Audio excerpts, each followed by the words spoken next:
Welcome to Marketing Strategies with Audrey Kirchner, sponsored by Inkyma, taking your small business to the next level with proven creative solutions designed to grow your awareness and connect to your customers. Now, here's Audrey. Hi there and welcome. This is Audrey Kirchner, co-founder and chief marketing strategist here at Inkyma. Here at Inkyma, we're a full-service marketing agency. We bring that big agency feel and process to small business owners. We do marketing strategy, branding, website design and hosting, content marketing, search engine optimization, social media, and digital advertising. To learn more about what we do, ask a question, give us thoughts about upcoming shows, or to schedule a marketing evaluation for your business, go to our website, inkyma.com. That's INKYMA.com.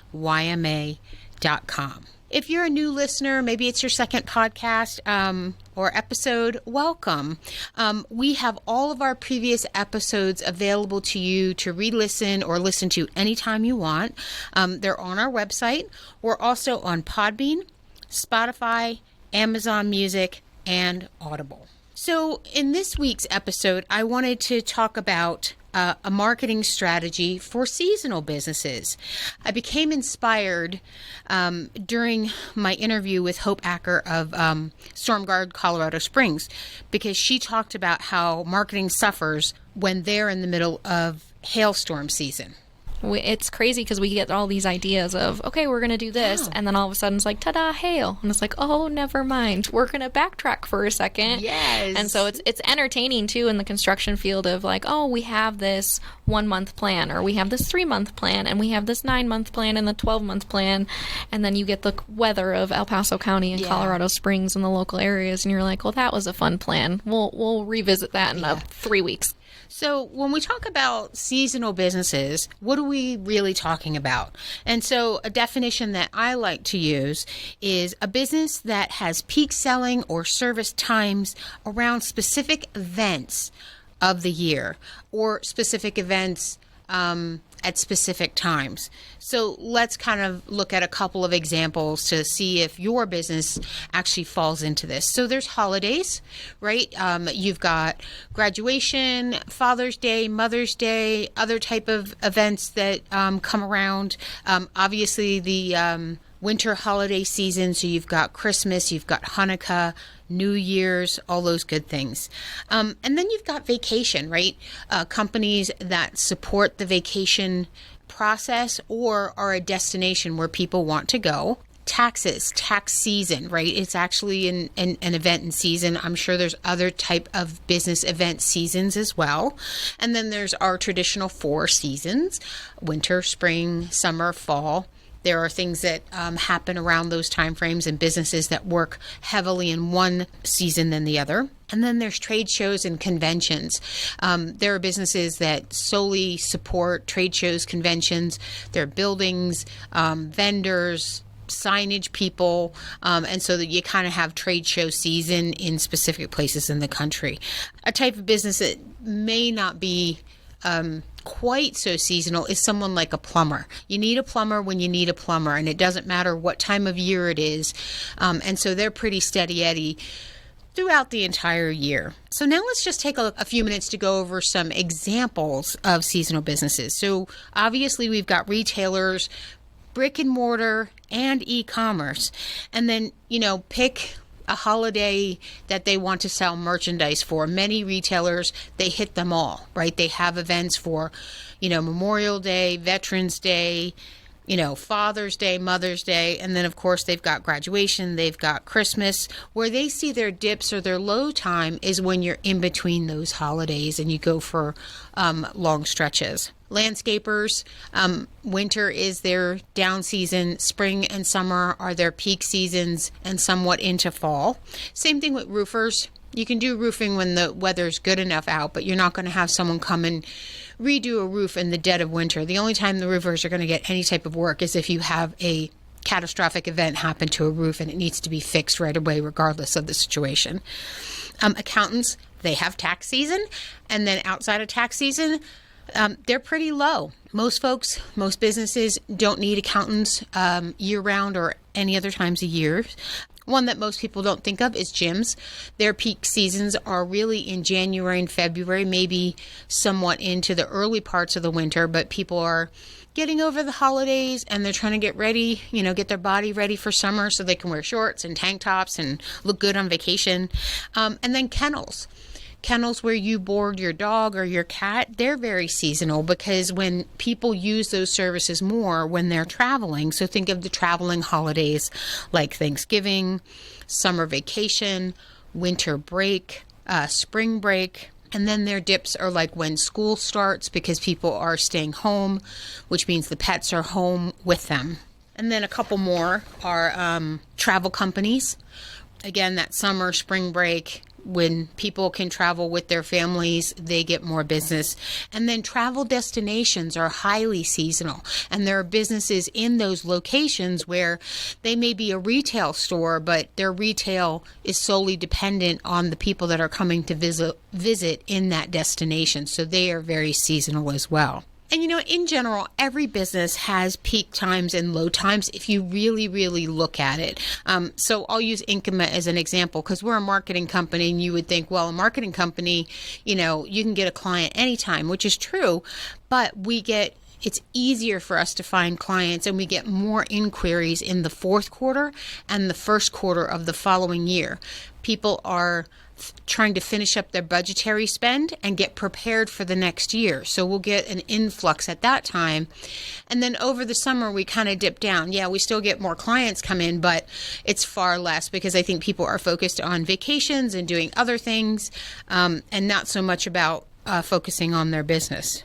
So my point to that is that you can still enlist this type of a strategy, even if you're not a traditional seasonal business. You just have to identify those high times and low times and plan accordingly. And that's what the goal of this strategy is to maximize your marketing for an entire year and get the most out of your peak seasons, right? Because your peak seasons are the times you're going to sell the most. So sell as much as possible and then increase sales in low times. If you choose to, there's a thought process, which is totally acceptable, is that when you have downtime in your business, you don't necessarily try to go for more sales at that time, but maybe you go on vacation, your team goes on vacation, or you spend that time adjusting processes or doing additional training for your team because there's not as much business going on. But that is a choice that you need to make, not let the season dictate it on your behalf. You're listening to Marketing Strategies, and I'm Audrey Kirshner, and we're talking about marketing strategies for seasonal businesses. So let's talk a little bit about where you should start with this and then what you should do in peak times and low times. So first thing I want you to do is especially if it's not inherently obvious. But I think you should do this anyway. I think it's a really good exercise. But kind of create a spreadsheet. You use Excel, Google Sheets, sheet of paper with some lines on it, and put all the months of a year on there. And then designate which ones are your peak times and your low times. If you want to do this based off of sales, you can certainly go into your accounting system and just put your sales by month in each bucket, and it'll clearly start showing you, what are your higher sales months and what are your lower sales months. You can do it if you're an e-commerce store, you can do it by traffic to the site, or you can simply just anecdotally from your brain, if you know your business really well, is, January is a high month, February is a high month, March is low. And that way it's all kind of mapped out so you can see it all in one place. Then you can start figuring out what you want to do in your off season or your low times, and then what you're going to do in your peak times. So let's start out with marketing in the off season and what you should and shouldn't be doing there. The first thing that I like to point out to folks, especially if you're just starting this type of a marketing strategy, like year one, this is your planning time. Your low times of sales are your planning times.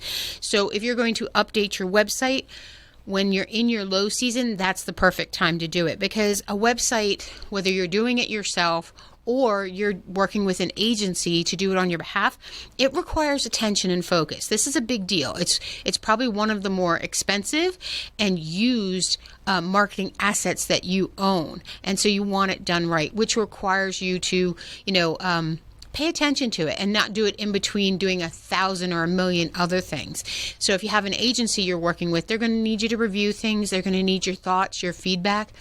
They want you to read through things, maybe make sure this whatever functionality you're creating is working properly from your perspective, and you need that time. The other thing you do during these times is, set up systems. Maybe you're getting a new point of sale system, or maybe you wanted to bring in a new CRM system. This is the time to do it, to implement it, to test it, to train your team on it, and get it ready to go so that everybody's comfortable with it when you get really busy. And then the other thing is process improvement.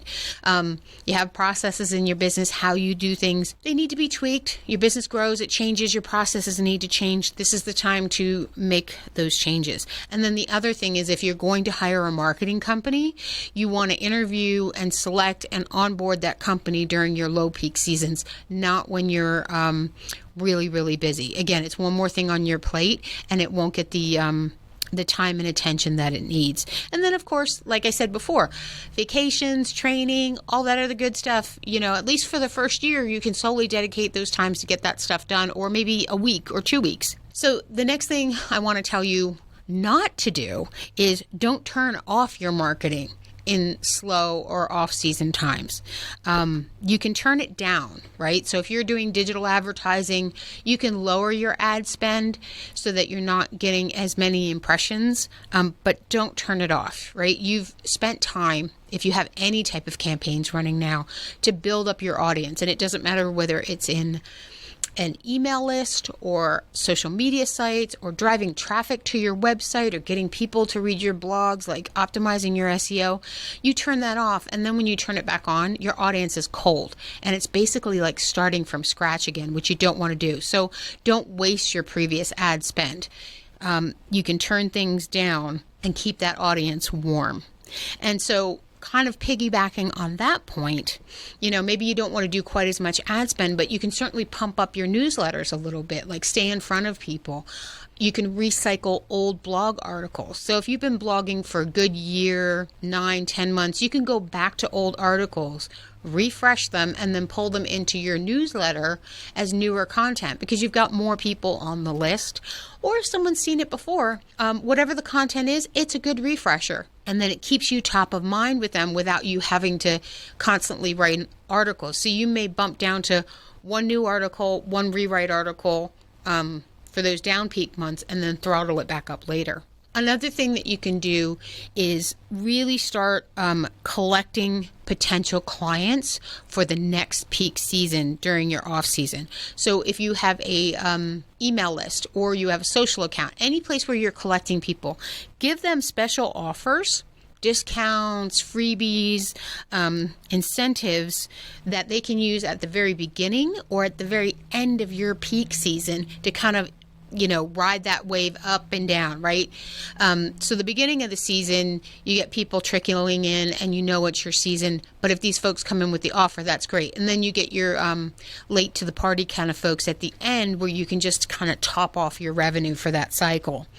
And what's great is then you get them into the list, and then they become part of the list going forward. So you can focus on that versus trying to drive sales where you realize that you're not going to be able to drive sales.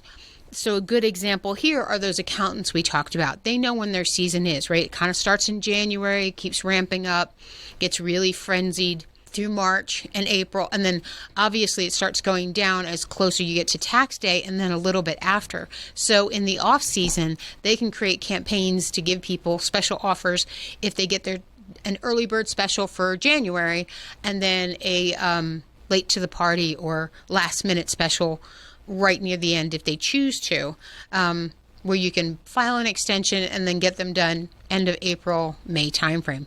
And then they're there on all of the marketing channels for when you start for the following season. The other thing is, if your product or service can be used in the off season, just people don't choose to use it, you can offer really good offers and discounts to incentivize people to use you during the off season.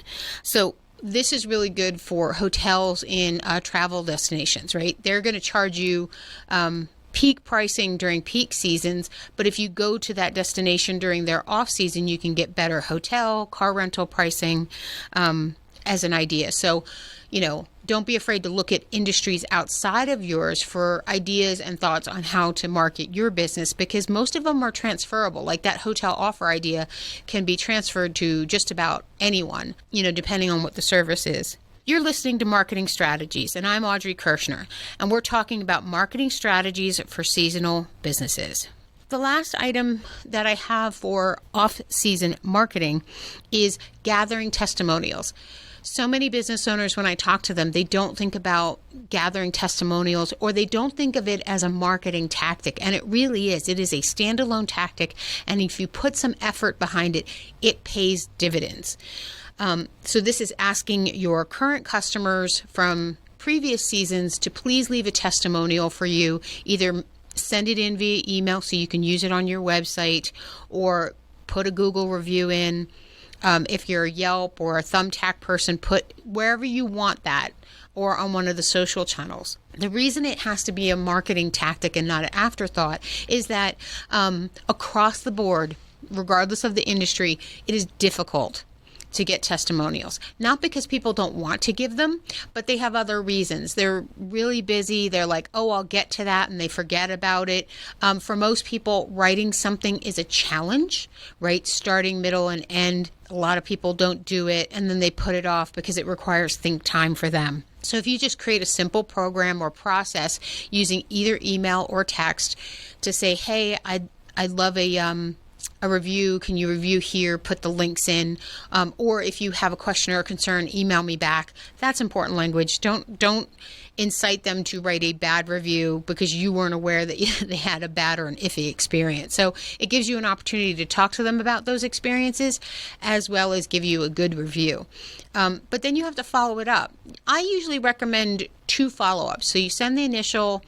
A week later, a couple days later, you send a reminder, and then you send one last reminder, because then they're going to go, oh yeah, I really wanted to do that. Let me do it now, right? Because then they're like, because you don't know, but they mentally committed the first time. And then the second time you reminded them, they hadn't gotten to it. And then the third time, then they're like, well, I made this mental commitment. I really need to do it. And you weren't involved at all. I want to take a moment to talk about email versus text. A lot of people are doing, this kind of stuff via text, which is okay. The problem is that most of us have tickler systems not to lose emails, not so much with text messages. They come in, we respond to them, they go out. They're more like conversations. Email, you can kind of set things, leave them in an inbox. So I would say try email first. Unless your audience is like 99% text and they don't use email, which is not for not most people, try to stick closer to the email side. So now let's talk about what you do when you're really busy and you're in your peak season. And yes, you need to market during these times as well. And again, we're talking about maximizing that peak season, right? If this is your time to sell, you want to sell as much as possible. So the first thing you want to do is you want to ramp up awareness campaigns in some form or fashion. Again, that's across your social channels, any tactics that you're doing, digital advertising, at least a month before. And depending on your selling cycle, it might have to be even more than that.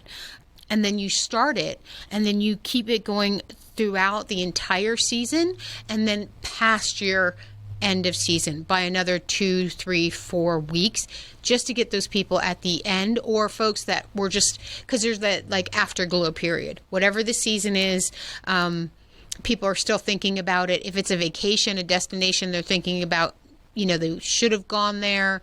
If it's something like Christmas, people are still thinking about the Christmas holiday season after Christmas, anything like that. Landscaping, there's always like that afterglow time frame. And that's actually a really important time too. I had a colleague of mine tell me a story about them uncovering what toy stores do. So we all know that during the Christmas holiday season, kids ask for this one big gift, and it's the hot item of the year. And it's usually difficult to find, and everybody's talking about it. So toy stores will kind of see how the market's doing. They'll predetermine what that hot item is, and then purposefully not release everything they have, or they won't order for the holiday season, right? So they'll make something scarce. Then come after Christmas into January, all of a sudden they will release and have stock of that item everywhere, so that when parents are going to the store to return or exchange gifts, they usually take their kids with them. They don't leave them home. They see it on the shelf. They see that it's on sale. And then that whole guilt remorse thing comes in because they had mentally committed to buying that for their child for Christmas but couldn't. And they wind up buying it after and probably giving it to them right away. Depending if they're a February baby, maybe they'll save it for the birthday. But this is how toy stores extend their season out by another 30 days by using this strategy. It's pretty interesting. And then during your peak season, even if you're packed, let's say your schedule is jam-packed or you're out of stock and you've legitimately got stuff back ordered, maybe more stuff is coming in, keep collecting people. Sorry we couldn't get you in. Please give us your information. If we have a cancellation, we will contact you. One, this helps keep your schedule packed, right? Because you're in busy mode. And the last thing you want to do is have downtime during your busy mode. It almost kind of like jitters your brain. Or if you're selling, and something does come back in stock, if people were willing to sign up for an email, they're more likely to buy it than someone brand new coming to your site or to your store. And then this gets them onto your lists, your email list, your social media list, however you're collecting people. Gets them into the list. So not only can, even if you can't schedule them or sell the item, they're in there for the next time that you have a busy season, or maybe those are the folks that you can send that off-season messaging to right away. So constantly keep collecting people into your list so you can market to them, right? They're showing an interest. If they sign up and showing an interest, they're far easier to sell to than someone that you have to go out and grab through digital or through search engine optimization. And so the last one on this list is, I think, probably the most important, and the one that many business owners are reticent to do, is get help, right? You're busy. You're in your busy season. Don't try to do your marketing yourself. And I would even say don't even designate someone in your company as the marketer, right? Because it's probably not their full-time job. They probably do the marketing and they do something else within the business. And as you heard from Hope earlier, you create all these plans, but then when something goes bump, you have an emergency, the event gets really big, it's the marketing that goes first, both for you and your internal employee that's doing that as part of their job. If you hire an outside marketing agency that all they do is marketing, they're not going to be affected by your emergencies or your bump or anything like that. They're going to keep doing marketing. They can't do anything else. And, they're not doing it full time on their side either, right? They've carved out a chunk of time to execute your strategy on your behalf. And so they'll just keep doing that unless you tell them not to. And this is, for a business, this is where the real growth happens. That's why it's so important to hire a marketing agency, because if you're really committed to growing, they're going to keep doing it day in and day out while you do other stuff, or you get busy or distracted or anything like that. So here are a few additional things, regardless if it's peak time or not, that I want you to consider. And this is more businessy type of stuff, but marketing and business they have a bit of a gray area. So I want you to think about diversifying your business portfolio of services. If you can't sell your existing product or service within a particular season or a downtime, consider adding to your services. Just make sure they're complementary. Don't go out in left field, that it doesn't make sense that you're doing both of them, because that makes you look disjointed. So an example of our accountants, right? We talked about that. Outside of tax season, they don't really have much to do from a tax and accounting perspective. But what they can do is they can offer bookkeeping services as well as becoming financial advisors for businesses and helping them manage their money and their net worth. And that's something that needs to be done all year long. And then it's very intuitive for their bookkeeping and financial advisor service clients to get them as their tax prepper, because it makes their life easy. You already have the records, the relationship is built, and they're happy. Landscapers, you can break up your off season. You can plant in the spring, part of the summer, into the fall. But during those really high, hot summer months like July and August, you're not planting plants. I knew a landscaper. He used a cute play on words. He was like, we're planting pavers now. It's August. And I thought that was so great because it still shows that they're landscaping and planting, but then they're putting in walkways and patios. And then when they're there, the people just naturally start talking about, oh, I want to put these trees in. Great, we'll come back in September, October, and put those trees in. And then in the winter, when you can't plant anything, they do snow removal. And they offer really good pricing to the clients that do the lawn cutting and other ongoing maintenance services.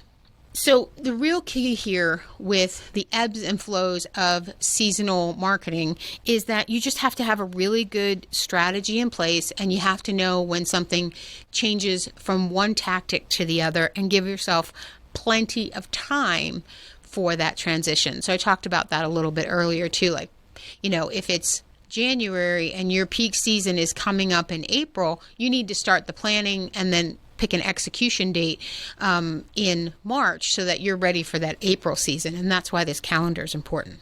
So now it's time for you to take some action. I love that you listen to the podcast, but this information is only as good as what you do with it.